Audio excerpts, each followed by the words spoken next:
Bill and Bob have to run the following year, and Laura has 2 years on her term. But if he take my place, You can run for your spot. how about Watch out, you'll be take him sitting out up right there now? pretty soon. Can there be a provision written in to where I want the hell out. if there's a current president in office and there is nobody running for that position, they could carry that position? However, if an incumbent comes in for that position, they would have to allow the right for him to run for that position. Well, anything's possible. It's the membership's right to make this decision. So we have a couple items that Bob or Albert brought up. We do have these proposals. What's the board's position? How do you guys feel? I don't care. Well, What you guys decide on, you know, that's up to you. I know in here, no one's going to volunteer. There's only 5 of us. So We all don't want it's to. either all the changes work or or we do an There's adjustment. no to it? motion on the table right if now. you'd like to make a motion, we'll accept what motion you want to make. Well, I guess I make a motion to make changes to this so that we can present it next month. To leave it as is? Or Well, we have a set of election for, I've already set it up. Yeah. The election's tonight. you know, actually I talked about this, Albert and Bob, I talked to both of you about that. Writing down your changes, but you guys never ever got anything to us. I don't think I ever got an email about a date for a bylaw committee meeting either. Well, we talked about it, and you haven't communicated, you wasn't at the last meeting, we talked about doing it, so. Well, just because I can't make it necessarily to every meeting, I've got my own business. I attend a lot of other functions here in town, and just because I miss one meeting doesn't mean I don't want to be involved. Well, I understand that. I'm not saying that you don't want to be involved. Right. So I guess I'll motion to vote on the changes Vote on the changes as presented? as presented. Okay.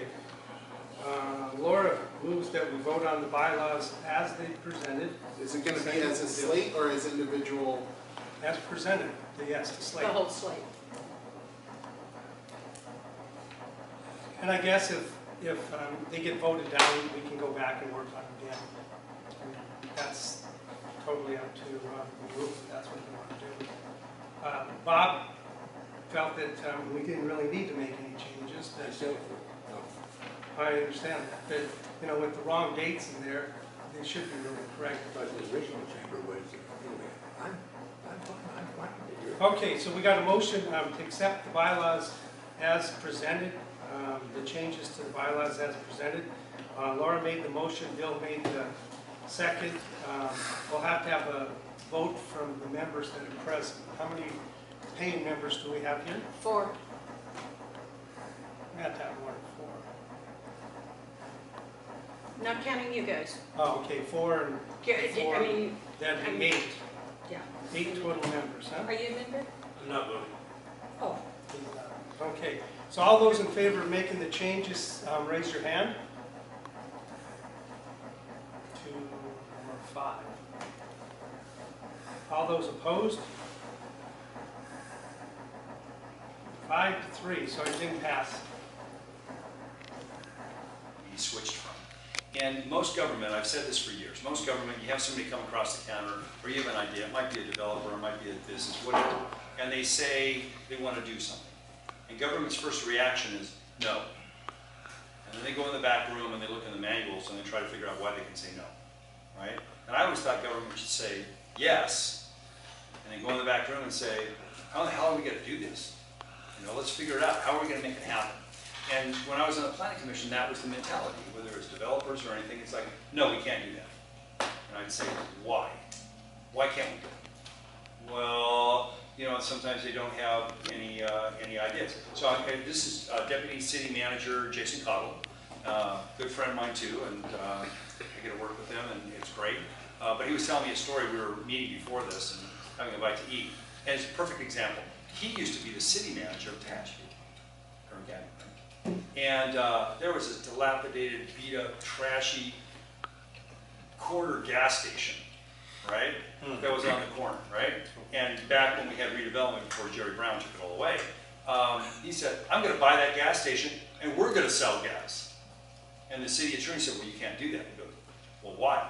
I'm selling gas at the airport now. He goes, why can't I, right? But that's the kind of mentality that you have to have. So anybody not been to the Boulevard in Lancaster? Everybody been to the Boulevard before? Okay, so I came up with that idea probably about 15 years ago. I was chairman of the Planning Commission. And I said, you know what we need to do? We need to make a destination. There was 4 lanes of freeway going through 1 mile from Sierra Highway to 10th Street. Nobody came down there. So I came up with this idea that, hey, we have to reduce it to 2 lanes. We have to bring business, entertainment, all this stuff down there. And all the old timers that have been there before, you can't do that. That's a stupid idea. Nobody's going to come down here. Okay? Well, we added 250 parking spaces to the downtown. And the biggest complaint now is that there's not enough parking. So you don't say no. The naysayers, there's always going to be naysayers, and they're always going to say you can't do that, and this isn't going to work, right? On the sewer district, we sit on the sewer district, LA County Sewer District, and when I got on, they put me on there, and the rates were going through the roof for businesses and for homeowners.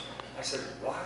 Well, this is just the way it's done. We do. I go, no, you know. And so we did a study, and we actually reduced the sewer rates for the businesses, for the restaurants, because they were just calculating them wrong. But government gets into this mindset that this is the paradigm that we do all the time. This is what we do, and this is how we do it. You get the bureaucrats, you know, like Jason, but he's not a real bureaucrat. But the bureaucrats, they'll say, this is how we do it. And we got people from the fire department over here, got the chief and the captain, the sergeant here from Peru County, CHP. How many times have you gone to your supervisors above and say, well, this is what we do, right? This is how we've always done it. You know, they can't think. Sometimes they can't think differently. So when it came to energy, it was the same thing, is that we said, let's think differently. Because government usually thinks we have money from a tax revenue stream. We take that money and we make a budget and we provide services, right? Think of anything different. Oh, we want to do more services, so let's raise more taxes and have a bigger revenue stream so we can spend more money on services. Well, we thought differently. We said, wait a minute, let's make money. Instead of charging the taxpayers more, let's go into business. So we started a solar energy project, and we became our own power authority. And we started putting solar on schools, the professional baseball stadium, Jethawks, first baseball stadium in the United States to be all solar. And I think what they get at least 95% of their energy from solar. Okay? The schools, our municipal buildings, we get 53% of all our energy for the city of Lancaster government from green energy, from solar, from wind, from solar. And we make money. So we started putting it on, you know, helping schools out, helping some of the local jurisdictions, and we help them get solar, and we sell them the electricity, and we make money too. So then what we decided to do is we decided to start our own community aggregator. So what we're doing is we're going to become Edison. And we're giving, it's Lancaster choice, we're giving the citizens a choice between whether you want to buy from Edison or you want to buy from us. Now we're not going to be mercurial. We're going to buy energy, we're going to produce energy, and we can give it to our citizens cheaper than Edison can. But you know how Edison's prices go. They go like this. They undulate up and down, but they keep on going up and up and up. So we've decided to do that also. And that means we are going to make money, not You guys free. know about it. It's a $1.8 million project, $1.1 million of which is funded through a transportation enhancement grant. It's dually state and federal money that the county went out and got. It's going to be done, projected right now for June 12th. It's going to be done. It's diagonal parking up and down Diamond Street, street lights, stamped intersections, trees and planters, trash cans. It's curbs and gutters and sidewalks. So, what is it, March 19th? That's pretty quick, so it's projected to be done in less than 3 months. They started, I think, Monday. They're already tearing the street up out there. So it's going to be pretty exciting when it's done. 14 grants were approved for the Renew Biz program. It's a program that is funded, the county receives a portion, of money from all the unincorporated businesses in Kern County. It's a new program that my boss, Zach Scribner, went out and got to kind of take the place of redevelopment for the unincorporated areas of the county. So a small portion of the property tax revenue, the increase each year, is reserved for businesses in East Kern County to renovate their facades. So right now, Roseman, Boron, Mojave, and Old Town Tehachapi can apply for grants to improve the facades of their businesses.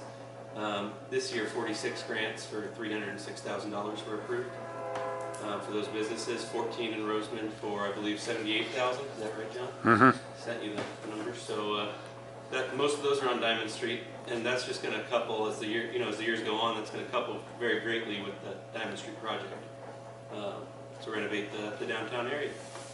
That's it. The communities of Rosemont, Mojave, North Edwards, Boron, unincorporated areas around Cal City. We even cover all the way up to Ridgecrest, and then back down to Tehachapi. So we have kind of a big area we cover. But statistically speaking, for Rosemont for February, we responded to 4 abandoned vehicle calls, 1 loose animal. We assisted 2 stranded motorists. We had 9 traffic collisions, and then we had an additional 4 hit and runs. We received 17 calls of reckless drivers that we responded to and mitigated one way or another. We had 6 DUI arrests, and we recovered 2 stolen vehicles. Thank you very much. We voted to pay the bill for the streetlights. We have a contingency fund that's there. We're going to use those funds to pay the electric bills so we get the lights back on. And today we had a workshop. We discussed 2 things in the workshop. One was whether to open the pool again for this year. Right now, the district is $2 million in arrears for the Parks and Recreation. And it costs about $78,000 to run the pool. And so there was a vote taken this afternoon to see whether we were going to open the pool or not, and it was a 2-2 vote. So we have to wait for the full board to get there and take the vote again, and that'll probably happen this coming Wednesday night.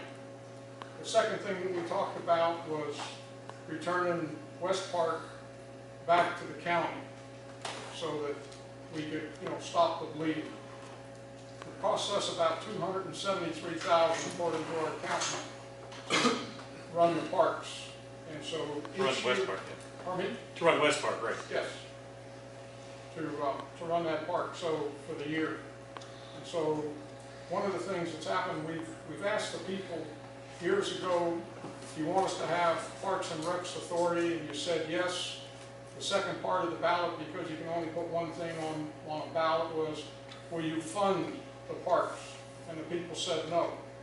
And so the boards at that time decided that they would borrow money from the water and the sewer and do the parks. And that loan has gone to a little over $2 million that we're in the hole, that we have to pay back.